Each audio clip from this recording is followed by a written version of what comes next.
같이 기도하심으로 9월 19일 9월 셋째 주 주일 2부 예배를 시작합니다. 살아계신 아버지 하나님, 하루하루가 하나님의 은혜요, 여기까지 인도하신 것이 하나님의 은혜인 것을 감사하며 하나님이 우리를 부르심에 감격한 그 마음으로 예배 자리로 나아갑니다. 우리를 사랑하신 아버지께서 우리를 부르셨사오니 오늘 우리가 하나님 앞에 예배하는 것을 지켜보시고 성령으로 감동을 주심으로 하나님이 받으실 만한 예배로 우리를 이끌어 주시옵소서. 가장 소중하고 가장 귀한 시간을 하나님 앞에 드리는 그 정성, 그 마음을 홀로 영광 받아 주시옵소서. 이 예배에 우리가 드리는 찬송이 있습니다. 하나님만을 찬송하게 해 주옵소서. 하나님만 드러내는 찬양 되게 해 주옵소서. 기도와 간구가 있습니다. 부족한 우리를 내려놓게 하시고 전능하신 하나님의 뜻을 발견하는 기도와 간구, 응답받는 시간 되게 해 주옵소서. 헌신과 헌물이 있습니다. 향기로운 예물이 되어 주님을 기쁘시게 하고 드리는 우리가 행복한 기쁨의 예물이 되게 하여 주시옵소서. 예배의 시종을 주님께 의탁하옵고 예수님의 이름으로 기도하옵나이다. 아멘.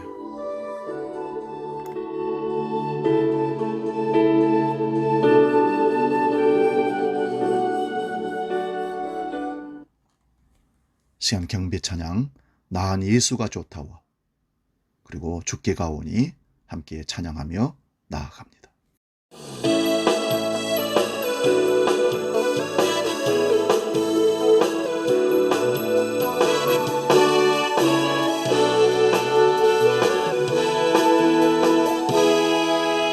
많은 사람들 참된 진리를 모른 채 주님 곁을 떠나가지만 내가 만난 주님은 참 사랑이었고 진리였고 소망이었어.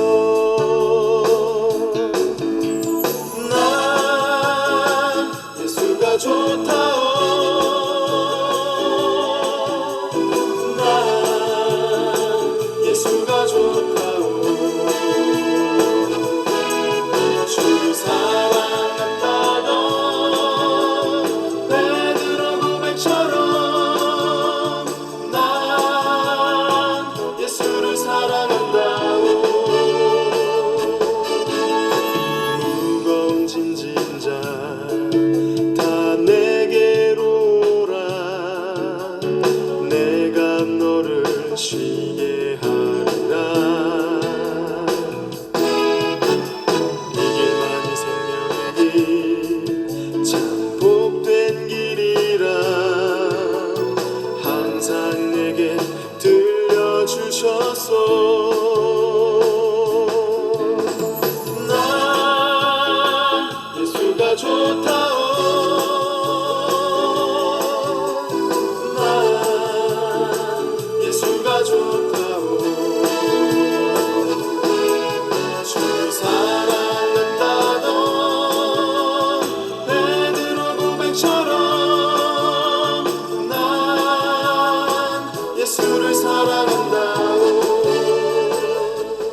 같이 묵상함으로 더 깊은 영의 예배로 나아가기를 원합니다. 하나님은 우리가 두 손 들고 하나님만을 의지하며 나아가기를 가장 기뻐하십니다. 모든 것 내려놓고 하나님만 바라보는 참된 은혜를 사모하는 그 마음으로 묵상 기도하며 나아갑니다.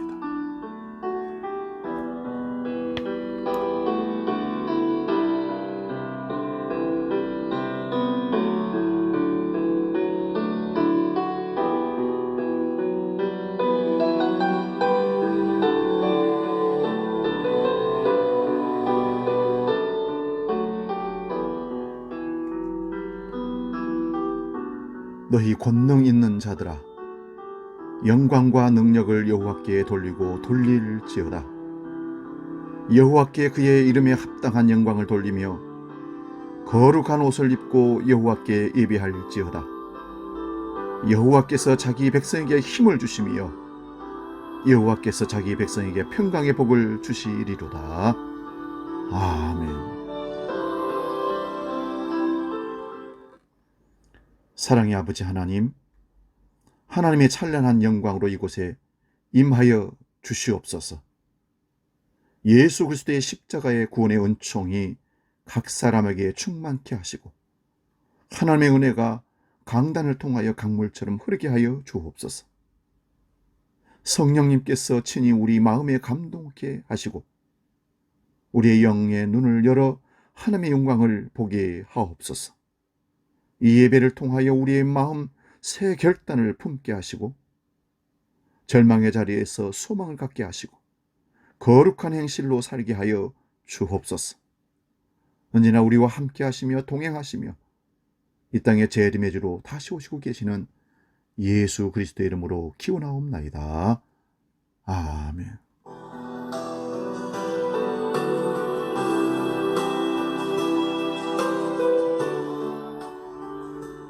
계속해서 기도할 때에 한 주간의 모든 죄를 하나님 앞에 무너지고 사람들 앞에 실수하고 허물졌던 우리의 모습들을 고백하는 참회의 기도를 아버지 앞에 두 손 들고 나아가며 진실한 마음으로 가슴을 치며 통회하기를 원합니다.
이제 들으시기 바랍니다. 하나님께서 우리에게 용서의 말씀을 허락하십니다. 하나님께서 구하시는 제사는 상한 심령이라 하나님이여 상하고 통회하는 마음을 주께서 멸시하지 아니하시리이다. 아멘. 우리 죄를 용서하신다고 선언해 주신 아버지 앞에 사도신경으로 우리의 신앙을 정직하게 고백합니다. 나는 전능하신 아버지 하나님 천지의 창조주를 믿습니다. 나는 그의 유일하신 아들 우리 주 예수 그리스도를 믿습니다. 그는 성령으로 잉태되어 동정녀 마리아에게서 나시고 본디오 빌라도에게 고난을 받아 십자가에 못 박혀 죽으시고 장사된 지 사흘 만에 죽은 자 가운데서 다시 살아나셨으며 하늘에 오르시어 전능하신 아버지 하나님 우편에 앉아 계시다가 거기로부터 살아있는 자와 죽은 자를 심판하러 오십니다.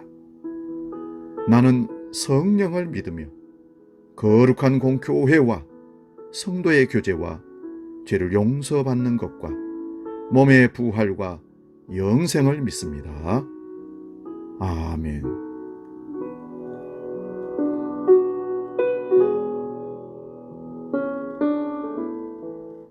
찬송가 301장 지금까지 지내온 것 함께 찬송하고 말씀 상고합니다.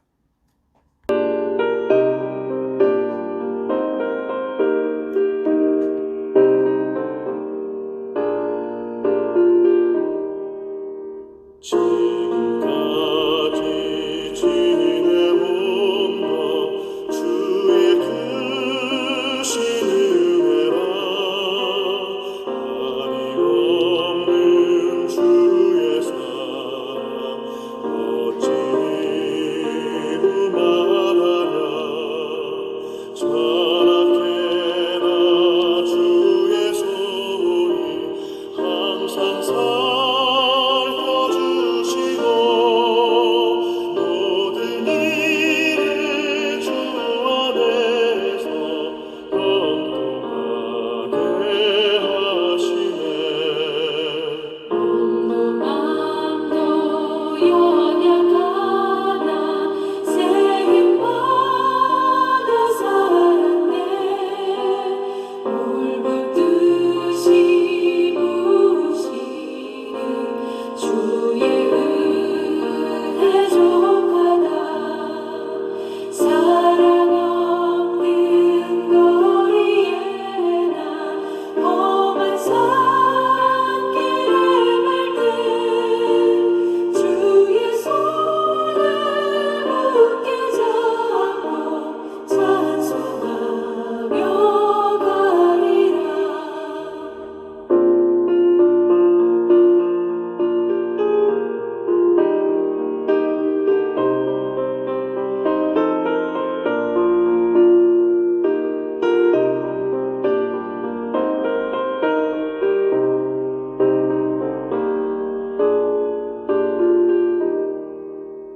주님 다시 배올라니 날로 다가와. 무거운 짐 주께 맡겨 벗을 날도 멀잖네. 나를 위해 예비하신 고향 집에 돌아가 아버지의 품 안에서 영원토록 살리라.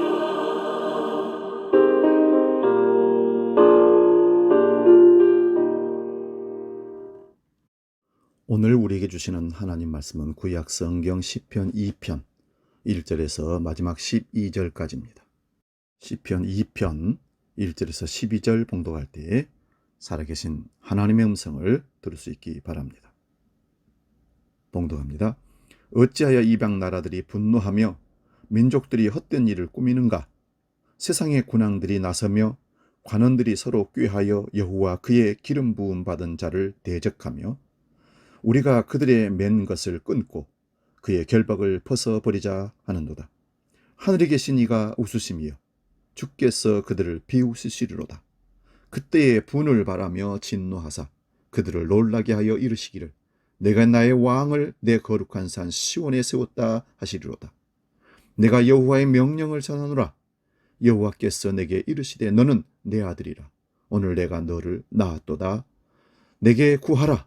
내가 이방 나라를 내 유업으로 주리니 내 소유가 땅끝까지 이르리로다. 네가 철장으로 그들을 깨뜨리며 질그릇같이 부수리라 하시도다. 그런즉 군왕들아 너희는 지혜를 얻으며 세상의 재판관들아 너희는 교훈을 받을지어다. 여호와를 경외함으로 섬기고 떨며 즐거워할지어다. 그의 아들에게 입맞추라. 그렇지 아니하면 진노하심으로 너희가 길에서 망하리니 그의 진노가 급하심이라. 여호와께 피하는 모든 사람은 다 복이 있도다. 아멘. 오늘 봉독한 시편 2편으로 누가 복 있는 사람인가요? 이런 제목으로 말씀을 상고하며 은혜를 나눕니다. 누가 복 있는 사람인가요? 여러분, 착하고 성실하고 진실한 사람이 복을 받아야 합니까? 아니면 거짓되고 불성실하고 악한 사람이 복을 받아야 됩니까? 뻔한 질문인데 생각해 보아야 할 문제가 여기 들어 있습니다. 여러분, 돈과 재물, 출세와 건강이 복이라고 한다면 착하고 성실하고 진실한 사람만 받아야 하는 거 아닙니까? 그런데 악하고 거짓되고 오히려 불성실한 사람들이 이런 것들을 더 많이 갖고 누리고 축적하고 산다면 과연 이것들이 진정한 복이라고 얘기할 수 있을까요? 진정한 복이 있는 사람은 대단한 무엇을 이루거나 많이 가진 사람이라기보다는 영원히 변하지 않으시고 우리를 사랑하셔서 우리가 도저히 갚을 수 없는 은혜를 베푸신 분을 의지하는 자가 복 있는 사람인 줄로 믿습니다. 사랑하는 여러분, 이런 분을 의지하고 있습니까? 그래서 나는 행복한 사람이라고 믿고 있습니까? 우리는 이것이 복이라고 알면서도 순간순간 잊어버리고 또 마음이 그 무엇을 더 모으고 높이 쌓으려고 하는 습성이 나옵니다. 오늘 본문 시편 2편은 시편 1편과 함께 복 있는 사람은 누구인가 라는 문제를 다루고 있습니다. 시편 1편 1절은 복 있는 사람은 이렇게 시작합니다. 이에 비해서 시편 2편은 여호와께 피하는 모든 사람은 다 복이 있도다 라고 끝납니다. 그러니까 1편은 복 있는 사람은 이런 사람이다 하시고 시편 2편에서는 이런 사람은 다 복이 있다 라고 하십니다. 형식은 달라도 같은 문제를 다루고 있다는 것입니다. 시편 1편과 2편은 누가 복 있는 사람인가에 대해 같은 관점에서 답을 내놓고 있습니다. 한마디로 하나님께서 보실 때 복 있는 사람은 누구인가 라고 묻는 겁니다. 답은요, 세상 사람들이 부러워하는 사람들이 아니라 하나님께서 복되다고 인정하는 사람들이 복 있는 자라는 겁니다. 사실 사람들이 부러워하는 사람들도 복 있는 사람일 수 있습니다. 그러나 그런 복은 일시적입니다. 영원하지 않고 썩어지고 없어지고 허물어지는 것입니다. 이 세상 관용어 중에 화무십일홍이라는 말이 있습니다. 즉 열흘 붉은 꽃이 없다라는 말입니다. 명예나 권세도 쇠하여 사라진다는 의미이기도 합니다. 잠시 복된 것처럼 보이다가 어느새 시들어버리고 마는 것들입니다. 그리고 더 결정적인 것은 그런 복은 다 이 땅에 속한 것들이란 것입니다. 저 하늘과는 무관합니다. 영원과는 이어져 있지도 않습니다. 그래서 진정 복이 있는 사람은 하나님께서 복되다고 인정해 주는 사람입니다. 이런 사람들은 하나님께서 복을 주시기 때문에 복 있는 사람입니다. 그리고 하나님께서 그 복을 지켜주시기 때문에 복 있는 사람입니다. 나아가 그 복이 저 하늘과 이어져 있기 때문에 복 있는 사람입니다. 4절을 봅니다. 하늘에 계신 이가 웃으심이여 주께서 그들을 비웃으시리로다. 하나님께서 저 하늘에서 세상 것을 가지고 복 있다고 하는 자들, 누리는 자들, 권세자들을 이렇게 내려다보면서 비웃으신다는 겁니다. 보면 2절도 봅니다. 그들이 누구냐? 그들은 세상의 군왕들과 관원들이라고 지적하고 있습니다. 그러니까 하나님께서 저 하늘에서 세상의 군왕들과 관원들을 내려다보시면서 비웃는다는 것입니다. 한마디로 저들은 하나님이 인정하지 않고 비웃었으니 복이 없는 자들인 것이죠. 여기서 하나님께서 비웃으시는 세상의 군왕들과 관원들은 그러면 누구입니까? 이 세상에 누릴 모든 것들을 다 소유한 사람들입니다. 고대 왕들은 신의 아들 행세를 하면서 권력이나 재물이나 땅이나 심지어 백성들까지도 자신의 손아귀에 넣고 자기 소유물로 이용하는 사람들입니다. 또한 군왕에 버금가는 자리에 오른 사람들입니다. 한마디로 출세한 사람들이요 성공한 사람들입니다. 결국 이 세상의 군왕들과 관원들은 당시 사람들에게 부러움을 한 몸으로 받고 있었던 사람들이죠. 세상 사람들이 복 있는 사람들이라고 부러워하는 사람들입니다. 그리고 자기 스스로도 복이 있는 사람이라고 자부하면서 교만한 자들입니다. 그런데 하나님께서 저들을 없다는 것입니다. 하나님께서는 저들이 복 있는 사람들이 아니라 오히려 복 없는 사람들이라고 보신 겁니다. 하나님은 저들이 많이 가지고 많이 배우고 명성도 권세도 있는데 왜 비우셨을까요? 도대체 이유가 무엇일까요? 첫 번째는 저들이 하나님을 보지 못하고 있기 때문입니다. 하나님께서는 불꽃 같은 눈동자로 하늘 보좌에서 이 땅을 내려다보고 계시는데 저들은 하나님을 보지 못합니다. 그러니까 하나님께서 보고 계시는데 그들은 하나님이 없다고 생각하고 행동하고 살기 때문입니다. 그래서 하나님께서 그들을 보시고 가소롭게 여기시며 비웃으시는 것입니다. 철저한 무신론자라고 소문난 군대 지휘관이 있었습니다. 그는 한 병사의 독실한 신앙이 항상 못마땅하게 여겨져 그를 핍박하고 괴롭혔습니다. 어느 날 전쟁이 터져서 함께 전선으로 나갔습니다. 그런데 그 진지로 포탄이 빗발치듯이 떨어지는 겁니다. 이 지휘관이 바위 밑에 머리를 쳐박고 오 하나님 살려주세요 외쳤습니다. 그리고 상황이 끝나고 핍박받고 괴로움 당했던 병사가 그 지휘관에게 이렇게 물었습니다. 소대장님, 무신론자인 줄 알았는데요? 그러자 그 지휘관이 이렇게 대답합니다. 이런 순진한 친구 보게. 이런 참호 속에서는 무신론자란 없는 거야. 그렇습니다. 사실 하나님 없다고 주장하는 사람들도 인생의 위기를 만나게 되면 생각이 달라집니다. 죽음이 코앞에 다가서면요, 그 신념이 바뀌게 되는 거죠. 그래서 진정 복 있는 사람은 평상시에도 편안할 때도 하나님을 볼 수 있는 눈을 가진 사람입니다. 건강할 때도 하나님을 볼 수 있는 사람, 성공하고 출세했을 때도 하나님을 여전히 볼 수 있는 사람, 돈을 많이 벌고 큰 부자가 되었을 때도 여전히 하나님을 볼 수 있는 사람, 그 사람이 복 있는 사람입니다. 두 번째는요, 헛된 일을 꾸미기에 하나님께서 비웃으신다는 겁니다. 1절을 보시면 어찌하여 이방 나라들이 분노하며 민족들이 헛된 일을 꾸미는가 기록하고 있습니다. 여기서 분노하다라는 말은 때로 모여서 소동한다는 뜻입니다. 그러니까 의기투합하여 큰 소리로 구호를 외치며 시위하는 것을 말합니다. 그리고 헛된 일을 꾸민다는 말은 은밀하게 밀실해서 음모를 꾸민다는 뜻입니다. 정치꾼들에게 사용되는 밀십 야합이라는 말처럼 모여서 조용히 누군가를 해치고 무언가를 이루기 위해서 자기들의 욕구를 채우기 위해서 꾸미는 것을 밀실 야합이라고 합니다. 이것이 헛된 일을 꾸미는 것입니다. 창세기 11장에 나오는 바벨탑 사건 아마 떠오를 겁니다. 이 땅의 백성들이 노아 홍수 위에 살만해지니까 분노하고 헛된 일을 꾸미기 시작합니다. 문화가 발달하고 과학 기술이 빠르게 발전하면 바벨탑을 쌓기 시작합니다. 하나님과 맞서 보겠다는 것입니다. 그것을 보신 하나님께서 그들을 가소롭게 여기셨고 그 바벨탑을 다 허무셨고 저들을 흩어버리셨습니다. 오늘 인간의 현대 문명 사회는 풍요로운 물질 문명을, 과학 문명을 이루고 성공했다고, 잘 사는 나라, 획기적인 나라, 혁신적인 나라가 되었다고 합니다. 그리고 최첨단 과학기술로 무장을 합니다. 이것이 21세기 바벨탑입니다.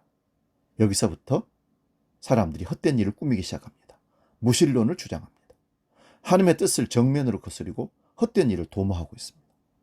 그걸 보시고 하나님께서 가소롭게 여기시고 비웃으십니다. 여러분, 오해는 하지 마시기 바랍니다. 코로나 상황을 보시는 하나님은 어떤 모습으로 우리를 보실까요? 그리고 우리에게 무엇라고 말씀하실까요? 이 보이지 않는 코로나 바이러스로 온 세계가 죽음의 공포와 두려움에서 벌벌 떨고 아직도 해결책을 완전히 만들어내지 못하고 있습니다. 최첨단 과학 문명으로 하나님 없이도 살 수 있다는 구호를 외쳤던 우리 아닙니까? 진정 복 있는 사람은 하나님께서 주신 지혜, 갖가지 재능, 그리고 남다른 능력으로 하나님의 영광을 나타낼 수 있는 사람입니다. 하나님의 뜻을 깨닫고 하나님의 소중한 도구로 쓰임받는 사람입니다. 우리 모두 이런 사람들이 다 되시기를 주의 이름으로 축원합니다. 또 복 있는 사람은 어떤 사람입니까? 여기서 우리는 본문 10절을 주목해 볼 필요가 있습니다. 그런즉 군왕들아 너희는 지혜를 얻으며 세상의 재판관들아 너희는 교훈을 받을지어다. 앞에서 하나님의 비웃음거리가 되었던 자들에게 주는 교훈입니다. 나아가 모든 사람들에게 주는 교훈이기도 합니다. 교훈의 내용이 11절과 12절에 기록되어 있습니다. 함께 봅니다. 여호와를 경외함으로 섬기고 떨며 즐거워할지어다. 그의 아들에게 입맞춤하라. 그렇지 아니하면 진노하심으로 너희가 길에서 망하리니 그의 진노가 급하심이라. 여호와께 피하는 모든 사람은 다 복이 있도다. 하나님께 비웃음거리가 되지 않으려면 여호와께 피해야 한다는 것입니다. 그래서 여호와께 피하는 모든 사람이 다 복이 있다고 말씀하고 계십니다. 우리는 여호와께 피하여 진짜 복이 있는 사람이 맞습니까? 그러면서 여호와께 피한다는 것을 구체적으로 세 가지로 설명하고 있습니다. 즉 복 있는 사람은 이 세 가지를 할 수 있는 사람이라는 말씀입니다. 첫 번째가요, 여호와를 경외함으로 바르게 섬기는 사람이라고 합니다. 신앙생활은 하나님을 하나님처럼 섬기고 인정하고 바르게 경외하는 것입니다. 여기 경외라는 말은 공경할 경자와 두려워할 외자로 되어 있습니다. 그래서 경외란 두려움으로 공경하는 것을 말합니다. 여호와를 두려움으로 공경하는 사람, 그가 복 있는 사람이라는 말씀이죠. 사실 인간이 타락한 후에 에덴 동산에서 쫓겨나면서 인간은 하나님과 등을 졌습니다. 하나님과 등지면서 그 눈에 하나님 보이지 않게 되었습니다. 하나님이 보이지 않으니 점점 그 마음에 하나님이 사라지게 되었습니다. 그 마음에 하나님이 사라지니 그 삶이 점점 악하게 되고 말았습니다. 바울사도는 이러한 사실을 로마서 1장 28절에 이렇게 기록해 두었습니다. 그들이 마음에 하나님 두기를 싫어하며 하나님께서 그들을 그 상실한 마음대로 내버려 두사 합당하지 못한 일을 하게 하셨으니 하나님 경외를 잃어버렸으니 그 삶에서 복이 다 사라져버리고 만 것입니다. 그래서 시인은 시편 50편 22절에 이렇게 경고합니다. 하나님을 잊어버린 너희여 이제 이를 생각하라. 그렇지 않으면 내가 너희를 찢으리니 건질 자가 없으리라. 그리고 예수님께서도 누가복음 12장 5절에 이렇게 말씀합니다. 마땅히 두려워할 자를 내가 너희에게 보이리니 곧 죽은 후에 또한 지옥에 던져 넣는 권세 있는 그를 두려워하라. 내가 참으로 너희에게 이르노니 그를 두려워하라. 서울 실로암 안과 원장이신 시각장애인 김선태 목사님이 계십니다. 이분이 늘 진담반 농담반으로 하시는 말씀이 있다고 합니다. 세상에 제일 무서운 사람이 누구인지 아십니까? 배는 게 없는 사람입니다. 저는 그래서 배는 게 없어서 일을 저지르고 살지요. 그런데 사실 이 목사님은 육안으로 세상을 보지 못하지만 늘 믿음의 눈을 열고 하나님을 보고 살고 계십니다. 그래서 놀라운 일을 하실 뿐만 아니라 진정 복된 사람으로 살고 계십니다. 그렇습니다. 복이 있는 사람은 늘 하나님을 의식하며 사는 사람입니다. 그 마음에 하나님을 모시고 경외하며 사는 사람입니다. 우리 모두 이런 삶의 주인공들이 되시기를 주의 이름으로 축원합니다. 그리고 두 번째로 복 있는 사람이 할 수 있는 것은요, 여호와를 떨며 즐거워하는 것입니다. 여호와를 떨며 즐거워한다는 것은 무서워서 떤다기보다는 사랑하고 경외하여 실수할까 봐 두려워한다는 것입니다.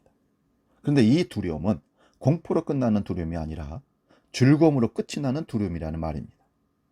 사실 우리가 전능하신 하나님, 거룩하신 하나님 앞에 설 때 두려움이 밀려듭니다.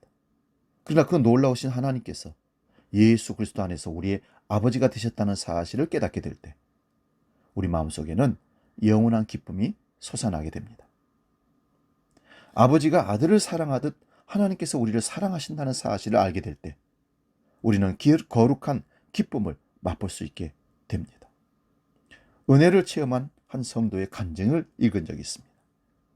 그가 예수 믿기 전에 직장 생활하면서 제일 기다렸던 시간이 퇴근 후에 회사에서 하는 회식 자리였다고 합니다. 1차로 식사를 하고 난 뒤에 2차를 가게 되는데 2차가 뭐냐고 물었더니 한잔하면서 춤추는 데라고 하더랍니다. 그리고 나면 3차를 가게 되는데 3차가 무엇이냐고 누군가 물었더니 그것은 상상에 맡긴다고 하더랍니다. 그런데 지금은 그때가 부끄럽고 그 일들이 더 이상 즐겁지도 않고 기다려지지도 않는다는 겁니다. 그래서 어떻게 그 절을 피할 수 있었을까를 생각하게 된답니다. 그러면서 새로운 즐거움과 기쁨이 생겼다는 것입니다. 이 기쁨이 주 안에 있는 기쁨입니다. 그렇습니다. 우리가 세상으로 인해 즐거워하기보다는 여호와를 인해 즐거워할 수 있어야 합니다. 여호와 하나님 앞에 설 때 여호와께서 주시는 기쁨을 맛볼 수 있어야 합니다. 그래서 여호와께 예배 드림이 더할 수 없는 기쁨이 될 수 있어야 합니다. 여호와의 말씀을 묵상함이 더할 수 없는 기쁨이 될 수 있어야 합니다. 여호와를 위해 헌신함이 더할 수 없는 기쁨이 될 수 있어야 합니다. 이런 사람은 그 마음의 소원을 이룰 수가 있습니다. 시편 37편 4절에 또 여호와를 기뻐하라 저가 네 마음의 소원을 이루어 주시리로다. 아멘. 이렇게 여호와를 인하여 즐거워할 수 있는 사람, 그 사람이 진정 복 있는 사람입니다. 세 번째는요, 그의 아들에게 거룩한 입맞춤이 있어야 한다고 합니다. 본문 12절에 그의 아들에게 입맞추라 합니다. 여기서 그의 아들에게 입맞추라는 말씀은 친밀한 관계를 의미합니다. 하나님은 우리와 깊은 교제를 나누기를 원하십니다. 성경을 보면 다윗의 강점이 나타납니다. 그것은 바로 하나님과의 친밀함이었습니다. 다윗은 누구보다도 하나님과 친밀한 관계를 누렸습니다. 사람들은 자신의 상황에 따라 하나님께 얼굴을 돌리기도 하고 친숙하척하기도 합니다. 그러나 다윗은 상황에 따라 바뀌는 것이 아니라 끝까지 좋은 상황에서도 악한 나쁜 상황에서도 여전히 하나님과 좋은 관계를 유지하고 살았던 겁니다. 그래서 골리앗 앞에서 블레셋 사람들이 하나님을 조롱할 때 모든 사람은 하나님과 친숙하지 않은 척했습니다. 숨어버렸습니다. 그때 다윗은 거룩한 분노가 일어났는데 그 근원은 하나님과 가졌던 친밀함에 있었습니다. 누가 하나님을 위하여 살아갑니까? 직분을 가지고 어림도 없습니다. 주님과의 밀접한 관계를 맺고 주님에 대해 가장 뜨거운 애정을 가진 사람들이 주님의 나라를 위해서 살아갈 수 있습니다.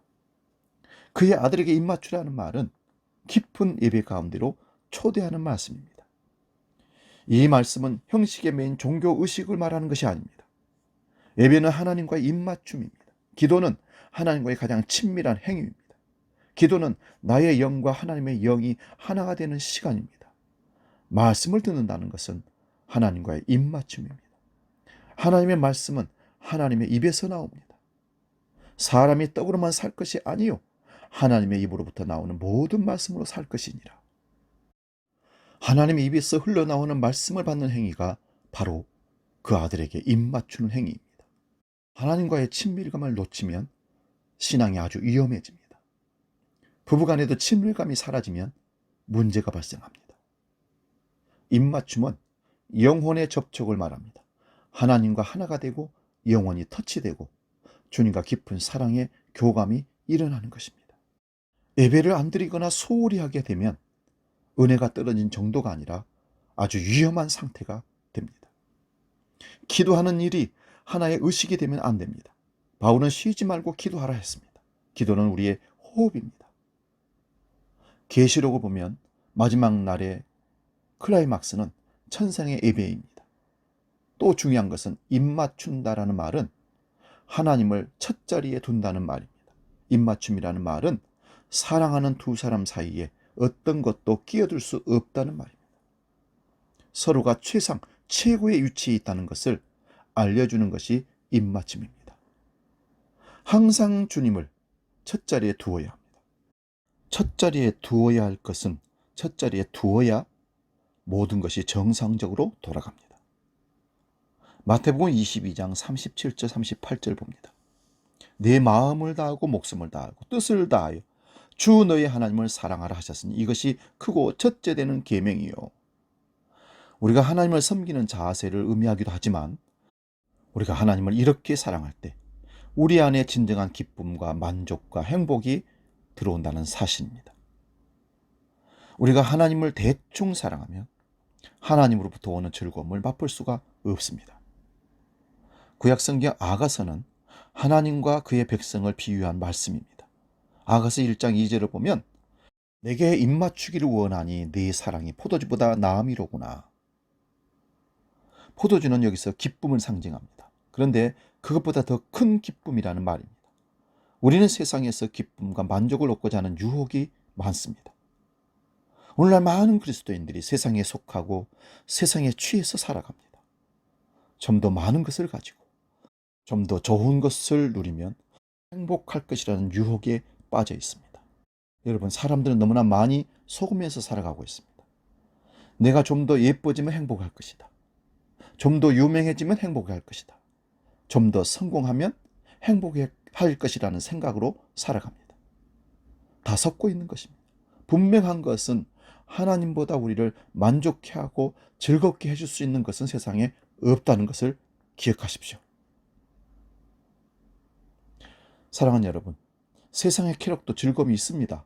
순간적으로 달콤합니다. 그러나 곧 후회하게 되고 허전해집니다. 하나님은 다른 그 어떤 것보다 우리와 입맞추기를 원하십니다. 입맞춤 안에는 복종의 의미가 들어있습니다. 왕에게 전적으로 복종하겠다는 의지를 보이는 것이 입맞춤입니다. 하나님에게 반항하고 대적하는 문화의 한가운데서 하나님과 입맞추는 것, 곧 하나님만을 예배하고 복종하는 진정한 예배하기가 힘든 이때에 하나님은 진정한 예배자를, 참 예배자 그 한 사람을 찾고 계십니다.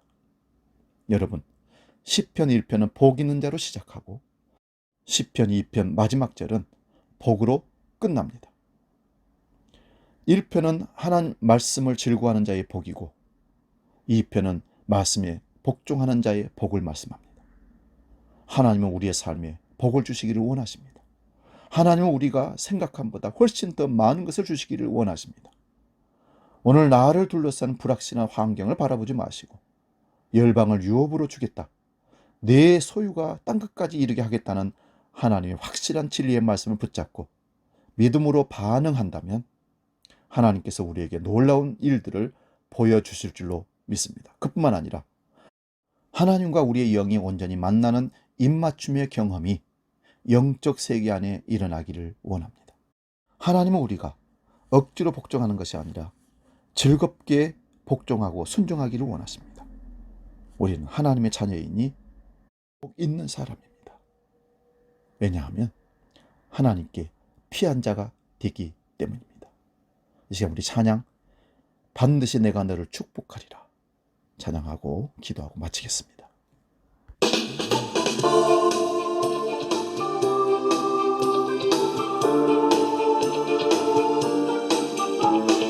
반드시 내가 너를 축복하리라.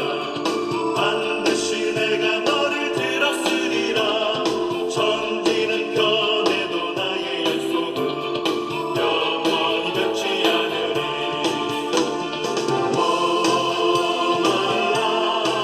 목말라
기도하겠습니다. 살아계신 아버지 하나님, 우리가 하나님의 자녀된 것이 이미 복받은 자인데 세상을 바라보면서 복이 없다고 모자라다고 자꾸 더 달라는 철없는 신앙인이 되지 않도록 확실한 깨달음을 허락하심을 감사합니다. 우리가 하나님께 피한 자 되고 하나님이 우리 아버지이시면 우리는 복 있는 사람입니다. 세상의 고난들이 많이 가지고 누리는 자들이 결코 부럽지 않고 하나님께 순종하고 복종하는 것이 기쁨이요 행복인 것을 느끼는 참된 하나님 백성으로 살게 해 주옵소서. 주님이 우리 안에 계심으로 세상에서 더없이 기쁨이요 행복함을 깨닫는 성숙한 믿음을 허락하여 주옵소서. 복의 근원 되신 예수 그리스도의 이름으로 기도 올리옵나이다. 아멘. 교회 생활 소식 안내합니다. 주보를 참고하시기 바랍니다. 다음 주 예배 후에 본당에서 남성교회 9월 원례에 모입니다. 추석 예배 모금을 지난주에 또 이번 주에도 나눠드립니다. 필요한 것은 가져가셔서 추석날 아침에 가정예배로 활용할 수 있기 바라고요. 예배의 상황은 유튜브로 보내드립니다. 그러면 순서지를 넣고 유튜브를 보면서 들으면서 예배할 수 있었으면 좋겠습니다. 교회 청소가 토요일마다 있는데 지금 코로나 이후에 잘 진행이 되지 않습니다. 그래서 협력을 좀 구합니다. 교회 청소를 구역원들이 1명이든 2명이든 연락하셔서 함께 헌신하며 청소하는데 정성을 다해 주셨으면 좋겠습니다. 명절 섬김을 교회에서 합니다. 65세 이상 되신 어르신들에게 건어물을 전달합니다. 우리 건강 때문에 많이 힘들어하시는 분들이 계시는데요. 주보를 보시고 중보기도 요청합니다. 추석 명절 잘 건강하게 보내시고 또 행복한 모습으로 우리 함께 만날 수 있기를 기대합니다. 이제 찬송가 620장 여기에 모인 우리 찬송하고 축도하고 마치겠습니다.